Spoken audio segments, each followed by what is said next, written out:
Welcome back, family, to another edition of In Between the Zone. This is your boy Drizzy Dre, the man of 1,000 nicknames. Subscribe to our YouTube channel, The Flex Zone Podcast, Twitter and Instagram at The Flex Zone 1. If you have any questions, ideas, or possibly want to be a guest, send an email to theflexzone1@gmail.com. And guess who's back? We're back. He returned for another. Hey, we run. must have did a good job because he called us back. I know, right? That's legit. Wow. So, go ahead, guys. Take it away.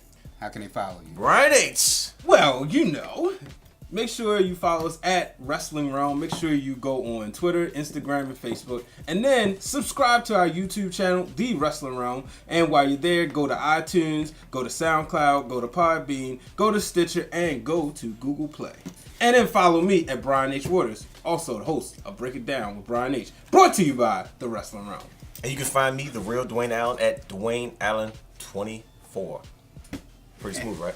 Me, I'm just Black American Dream on Instagram. And you have the best Instagram handle out of all of us, by the way. That's Black American Dream. Yeah, that's. Thank you. That's a compliment. Man. No, I appreciate that. That's better than all of ours. Yeah, man.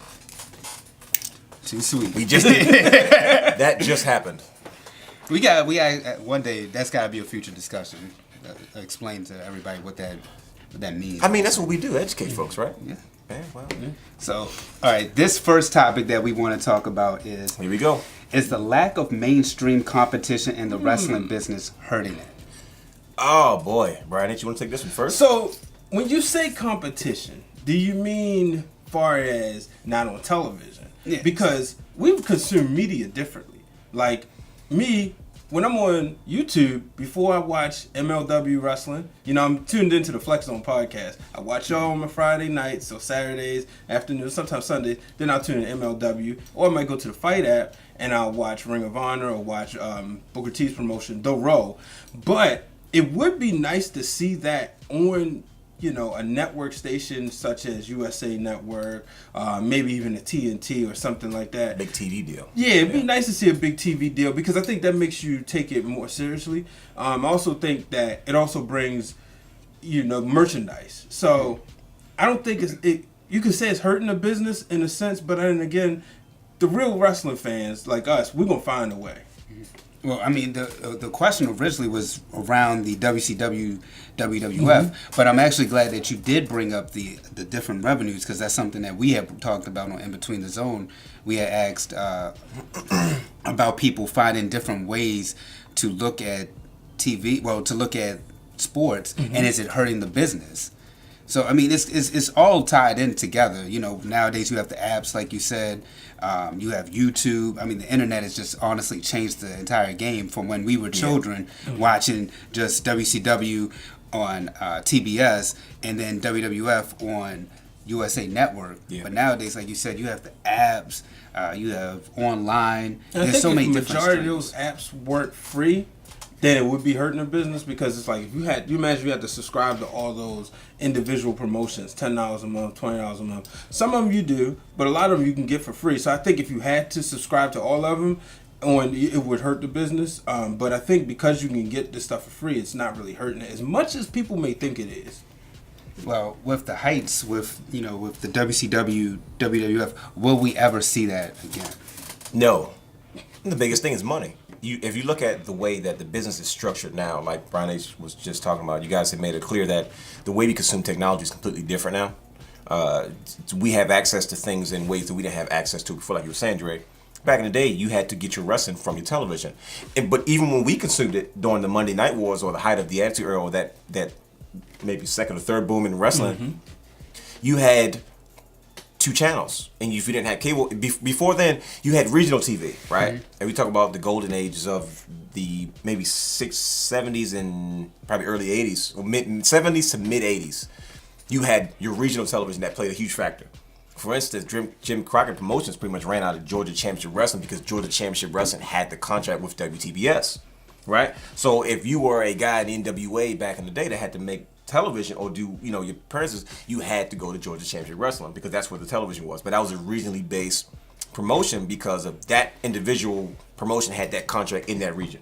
But then Jim Crockett Promotions came in and bought everything out, and it became a national brand. They decided, okay, well, we're going to run a national brand of wrestling through WCW instead of Jim Crockett Promotions through a huge, cable network, and we're talking about during a time where it wasn't just a boom period in wrestling, it was a boom period in television. Because cable television took off completely.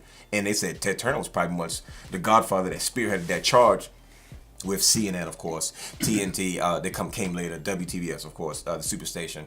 And then, you saw a lot of... the only other company you saw take suit was the World Wrestling Federation with USA Network and so on and so forth. Do I think it's hurting the business? I say no.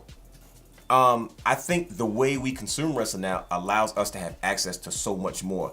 So you don't have to have a mainstream TV deal to learn about new stars because we have access to so many other promotions and smaller companies that we can see a lot of the guys that we can consider our favorites, not just if they're not on TV. You just don't know where they are.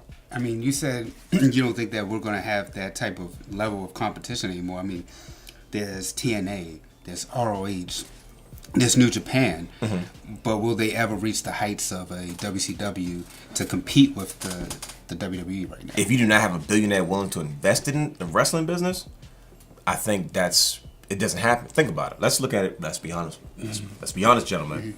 The only reason WCW lasted as long as it did was because Ted Turner liked wrestling.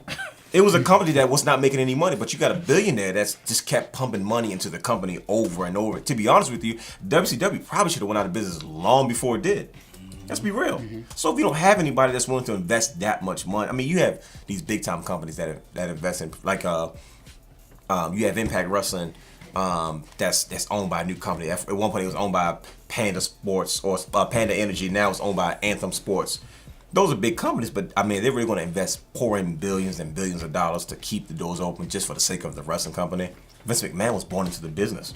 He has a legacy in the business. So as a billionaire, he's not going to mind putting so much money into his business, which is probably why they went public in '99 anyway, the WWF, now the WWE. I mean, if you don't have anybody that's willing to say, I love the business so much that I will put all this into it, I mean, what will last longer? Like what, your interest for the business or something that you figure, okay, maybe it's making me money now, but did you really see your company being that much profitable? Because say you invest billions of dollars to a company. You got to pay these guys. They got to draw you money. How are you going to get that money back? How many years were WCW really in the red before they got in the black? Any other business strategy would have said this company needs to go. And even when it was successful, the people that worked for Turner still wanted to get rid of it.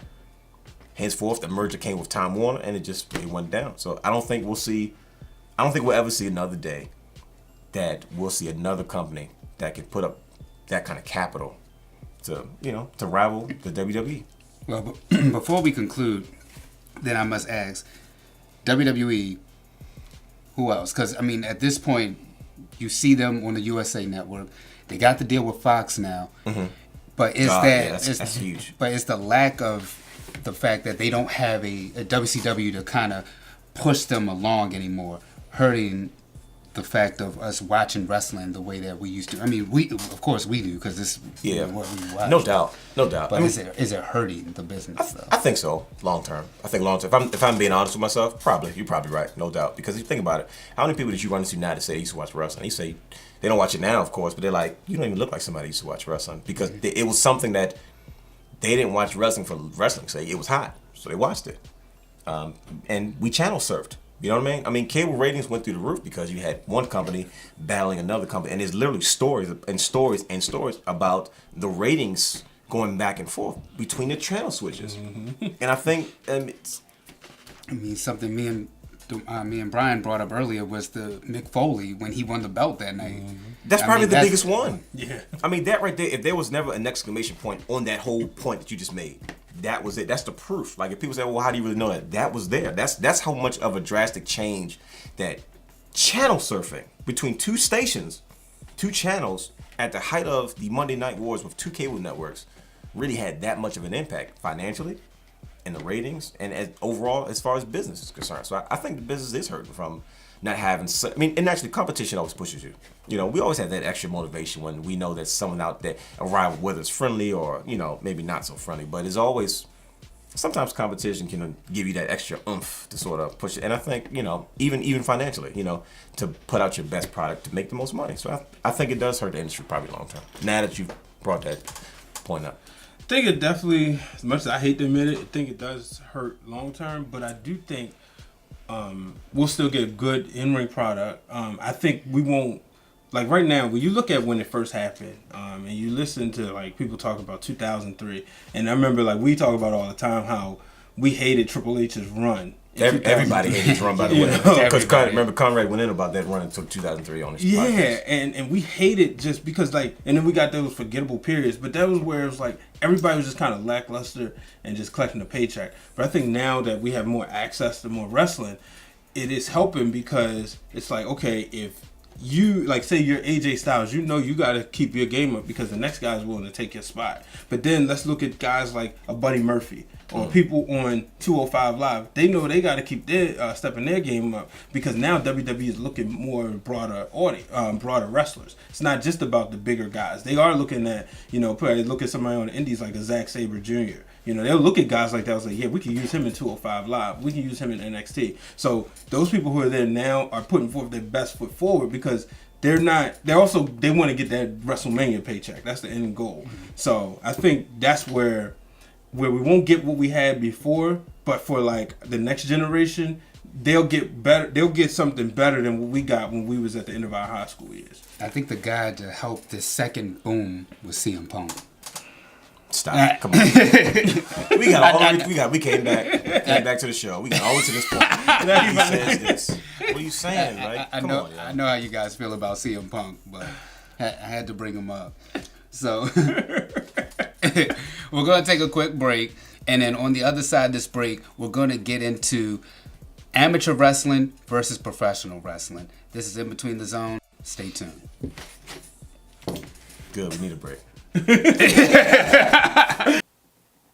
Hey guys, this is Crevante Hurd here. I am the senior producer and co-founder of the Flex Zone. Follow me, Crevante Hurd, at CREVONTEHURDE, Facebook, Twitter, Instagram, Crevante_Hurd. I am the voice of reason on the show. I point out all goofiness when I see it, and trust me, there is a lot of it. Check us out. Ain't that right? Come on, man. Get out of here. That's what I'm going to do. The goofiness. There it goes. Hey y'all, this is Drizzy Dre, the man of 1,000 nicknames, but I'm here to make sure that y'all subscribe to our YouTube channel. If you just put in the Flex Zone podcast, we'll pop right up on Facebook, the Flex Zone, Instagram and Twitter at the Flex Zone 1. And right now, I'm tossing it over to my brothers. The Wrestling Wrealm is in the building. Yes, sir. Well, guess what? Make sure you subscribe to our YouTube channel, youtube.com/The Wrestling Wrealm, where you can find all of our shows and you can find my podcast each and every week. Break It Down with Brian H. Also, follow us on Facebook and Twitter and Instagram. And guess what? Subscribe to us on iTunes, Podbean, Stitcher, Google Play, and SoundCloud. Man, that's a lot. I mean, you know, I don't think I know. Hey, you got to go to where the people at. You know, the people like the podcast, but you know, whether they're Android person or they're Apple person, we got them covered. Okay. There you have it. Well, when you get the Wrestling Wrealm and the Flex Zone together, it is always too sweet. And we're back, y'all. The first half we talked about is the lack of mainstream competition hurting the wrestling business. And now we're back, y'all, with another topic. However, we must take care of some house rules first. Subscribe to the Flex Zone podcast. You type that in, and our channel will pop right up. Go like our Facebook page, The Flex Zone, and Twitter and Instagram at The Flex Zone 1. But you guys got to follow us at Wrestling Wrealm. Follow me at Brian H. Waters. At Dwayne Allen 24. All right. This topic is especially for my boy. The realness. So I'm gonna ask you for some realness with this topic. I feel like I'm on a hot seat. I'm nervous. Is AJ Styles the best of all time or the best of this generation? Oh boy, God, man, I'm conflicted. I don't know. I want to say something, but I want to say something else. This is In Between the Zone, brother. Say it. I know, man. I never thought about it, but is he the best of all time? No. I almost said yes. I came this close to saying yes. I did, but I still might say yes. I don't know. I don't know. Tap dancing. Brother. I knew this was gonna. That's what I said. I knew this was gonna happen. You have Shawn Michaels, right? Greatest in-ring performer of all time. But then you have your legends, your Mount Rushmore. You have your Hulk Hogan. You have your Steve Austin. You have your Ric Flair. You have your The Rock. They're money makers, right? And they were all there for boom periods. Then you got your guys like your Bret Harts, and you have your Shawn Michaels, and you have your Stings, and you have your Undertakers. You know, maybe not the biggest money makers, but they were staples that laid the foundation for anything that we're watching now, right? And then you have a new foundation of guys like AJ Styles that's come to the mix, that's sort of come onto the scene from a rival wrestling company, so to speak, that's traveled around the world and has had almost as much success as the guys that I've just named on that second tier. And I'm like, the question is, okay, does that make him the greatest because of how difficult it was to come from where he started and look at where he is now? I mean, the guy just graced the cover of WWE 2K 2019. That's a huge deal. I mean, you don't have Knockout Kings or Fight Night anymore. So, you know, you have your Madden, you have your Live, or you have your 2K, and now you have WWE 2K 2019, and this guy graced the cover. What guy do you know has come from where he's come from and ended up on that cover? I mean, he's making a strong case. Brian H., I can't. You know, when I think about AJ Styles, we've talked about this before. I think of a guy like Ric Flair, the Nature Boy. Ric Flair came from WCW, and he brought the WCW World Title. It may have still been it's the WCW World Championship, the big gold belt, onto WWE television. And here was a guy who, most of the time, when you come from that rival company, you know, you got to pay your dues a little bit. You look at guys like DDP, guys like Booker T, former WCW World Champions. They came in, they were in the mid-card. AJ Styles was right into a program with Chris Jericho, who is one of the legends of the WWE. If you look at the timeline, you realize AJ Styles, his whole entire time in the WWE, he's held the WWE Championship more than 50% of his WWE career. We wouldn't have ever thought about that with anybody, especially coming from TNA, because WCW was a bigger threat to WWE than TNA ever was, or Impact Wrestling ever was to WWE. So essentially, that's looking like coming from a lower totem pole, a lower brand. Essentially, you could call it the Indies just on mainstream television. And then you look at, this was the face of their franchise. And here he comes, you know, as we said on the Wrestling Wrealm's Breakout Superstars, Dwayne Allen said it. He had to wipe off the TNA stink off of him when he went and hit the global circuit, won the IWGP Championship, comes into WWE, like I said, in a program with Chris Jericho. After he proved that he made his debut at the Royal Rumble, the second biggest pay-per-view in WWE history. Then he was at WrestleMania facing Jericho. Then they gave him a title match against Roman Reigns. Their cash, you know, the guy that Vince wants to be, that guy. The guy Vince wants to be the next Hulk Hogan, the next John Cena. And AJ Styles goes in there and has an incredible match. I don't know if you want to call it a 5-star match, but incredible match. I haven't seen AJ Styles have a bad match except once, and that was with Kevin Owens. And that was really just because it wasn't that they couldn't have a good match, something just wasn't right with that one, and they made up for it later. So I gotta say, yeah, he's definitely probably greatest of this generation. Greatest of all time is. It's still too soon for me to give him that. I mean, I'm glad you said this generation, because I mean, when you brought up the name Kevin Owens, that's the other guy who I think about of this generation. I mean, the conflict is real right now. I mean, it's AJ Styles, you know, and Kevin Owens right now. Those are the guys who are leading the pack for this generation. I don't know, Trey, but I still like AJ is like far ahead of him. Like, yeah. We're looking at like, this is like AJ Styles is like a Stone Cold Steve Austin, and Kevin Owens is like a Triple H. Like, follow me now. Hold on. Wow. I'm going to like 90, You just said that. 99 level.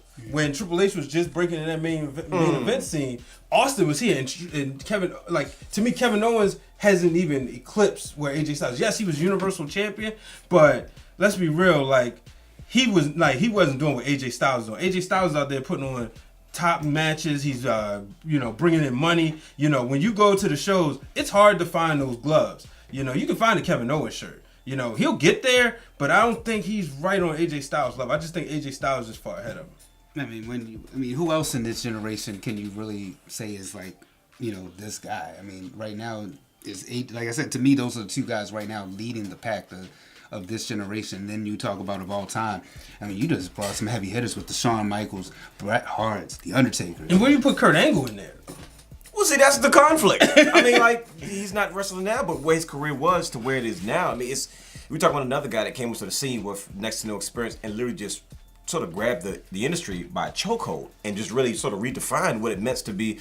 You ask any wrestler, they'll tell you Kurt Angle's probably one of the greatest, if not the greatest to ever lace the boots up. Triple H called him the greatest at one point. He said Kurt Angle's the best to ever do this. I don't care what anybody says. You know, he's friends with Ric Flair and Shawn Michaels, two of the people he's closest with. If you want to go globally, I mean, where you throw, Hiroshi Tanahashi into the mix? Mm-hmm. You know what I mean? You're talking about a guy that's had a similar run to John Cena in New Japan Pro Wrestling, the same way that John Cena had in the WWE. When New Japan was hitting that forgettable period, they had to rebuild, and they rebuilt it with him, and they rebuilt with Shinsuke Nakamura, who's now in the WWE. Mm-hmm. You know what I mean? Like, that's a... I'm going to say AJ Styles. Both of them. But see, commercially, the only person to me that's come to that same level is Tanahashi and AJ Styles, because not only in the ring, we're talking pay-per-view buys, we're talking about business in general, the business of everything. People forget the business of everything makes to me, that's a huge thing when you're talking about the greatest. Ah, man. And that's what I said about the gloves. You know, you go in there, it's hard to find AJ Styles merchandise. I remember it was Battleground. It was Battleground, the pay-per-view we went to, and you were looking for him for your son, and we had a hard time getting the gloves. Man, we walked all over the place. I was like, did I go to Battleground with the click? No, that was DC. Oh, okay. I mean, myself. I don't even remember. Who knows? Okay. But I think he's working. I remember we literally walked around the whole Verizon Center at the time. I remember him telling me that though. He said, "Yo, I had to walk around the whole." Things you do for your kids. That's what he kept saying.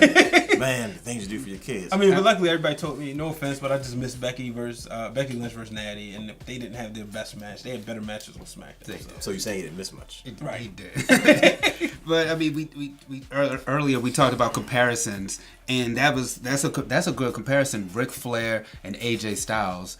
You know, you know that. I mean, you're talking about the greatest of all time in Ric Flair, 16-time world champion. Like you said, I mean, from Ric Flair's career, NWA, WCW, and then to finally make it in WWF. Yeah. But look at AJ Styles, New Japan Wrestling, TNA, WWE right now. And I mean, like you said, AJ Styles, is incapable of this guy having a bad match, no matter who you put him in with. You put him in with James Ellsworth, and you thought it was actually a decent match. Listen, I think that might be one of the main reasons the guy got rehired. He got a chance to show, I mean, talking about AJ Styles is that good. He got somebody a job.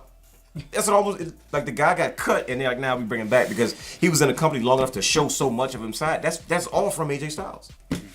Oh man, that's most definitely the. I just want to know when we get AJ Styles versus Daniel Bryan to a complete finish. It gotta keep it WrestleMania. They can't, because they teased it. They teased it recently, and I'm like, I don't think. Shinsuke, book it up. I need that. I don't know. I mean, you might have Daniel Bryan versus The Miz at WrestleMania. You never know. I think that's coming SummerSlam. To be honest with you, SummerSlam 2018 at least. 2018? Mm-hmm. 2018 at least. Yeah. I think that's the most logical. That's the next major one, right? Yeah, coming up. We got another pay-per-view, another drive-by in between Extreme Rules. This AJ Styles comparison is so similar to that of LeBron James, where it's like you just constantly make the argument for LeBron. Is he the GOAT? Even with the finals losses, you still say LeBron could arguably be the greatest of all time. AJ Styles, the fact that he's come in so quickly to WWE and his run is just like no other. And then we're talking about AJ Styles possibly having a short career in WWE because he's just, like you said, the guy's 40, but I mean he's outperforming guys who are in their teens and in their early 20s. And I mean, I think you said it best. He gets better with age.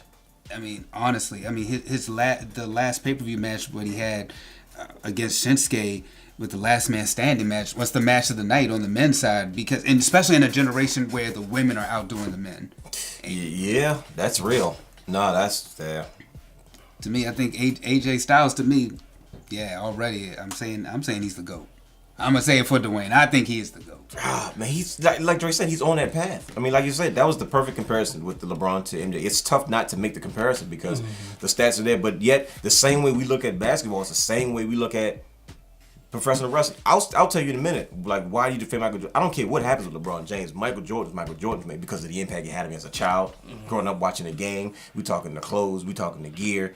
everything Chicago Bulls related. It was because of what he meant to me as a kid in the 90s, regardless. So that doesn't matter. And the fact that he won, 6 championships. AJ Styles, like, yeah, he's paving that way, but at the same time, you're going to have people to say, look, Flair did this, Hogan did that, Austin did this, Rock did that. I'm like, you can't argue those things. So I'm still conflicted. It's the reason why John Cena is not on TV, and it's okay. Usually Cena comes, takes a breaks to business, take a hit. It's the reason, like, when the last time we seen John Cena every week? WrestleMania, when he was trying to beg the Undertaker to wrestle. Right. But now, like, people aren't missing John Cena. Kids aren't missing John Cena. I think that's huge. They see AJ Styles, they go crazy. He's having a better run than Daniel Bryan. Isn't that unreal? It's kind of unreal, right? Yeah. I mean, like, look at Daniel Bryan's career. He was at the Yes Movement at the top, but like AJ, like you said, has been there a short amount of time, and this dude is 40 years old on the cover of 2K19, WWE 2K19. Like, it's. I guess he lives by the words he says. The face that runs the place and the champ that runs the camp. He is, and he does. Like when John Cena left, he gave him the nod, like, this is the guy, and then he literally left a week later. And I think they felt comfortable with an entire show in his hands. That's why John Cena became a free agent and was able to jump from Raw to SmackDown when the brand split sort of took place. Man, it's just it hits hard, man. It's close to home. Well, guys, how can the people follow you guys? Well, get on your social media, pull out your phones, go to @Wrestling Wrealm on Twitter and Instagram. Then pull out your podcast apps, whether it's Stitcher, Google Play, iTunes, Podbean, SoundCloud, and YouTube. Search the Wrestling Wrealm. We're right there. While you're there, hit us with a 5-star review. And follow me at Brian H. Waters. And you can follow me, the real Dwayne Allen, at Dwayne Allen 24. You wasn't gonna let me get my social media. I'm so sorry. Do we have heat? I mean, I know you said AJ Styles was the guy, but I don't. Look, one thing I don't want you to do is stand up, brother. No, you don't want to.